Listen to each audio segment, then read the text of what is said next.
Ito ang tagpo sa Alunan Avenue sa Coronadal City na nahulikam sa dashcam na ito. Sa isang iglap, kumapalang alikabok sa kasalubong na linya sa kalsada. Ang delivery truck na ito, napaabante at umikot pa.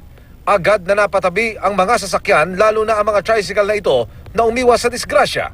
Inararo na pala ng isang dump truck ang 14 na sasakyan. Kita ang pinsala sa mga nadamay na pickup SUV, multicab, motorsiklo at tricycle. Dinala naman sa South Cotabato Provincial Hospital ang hindi bababa sa 12 sugatan. Ang isa ay kinailangan umanong operahan dahil sa pamumuo ng dugo sa ulo. Sa paunang investigasyon, nawala ng preno ang dump truck sa pababang bahagi ng kalsada.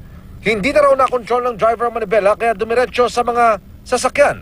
Ayon sa ulat ng Philippine News Agency, hawak na ng pulisya ang driver para sa posibleng pakikipag-areglo sa mga biktima. Nakipag-ugnayan na rin ang may-ari ng nakadisgrasyang truck para ipahayag ang kagustuhang tumulong sa pagpapagamot ng mga sugatan.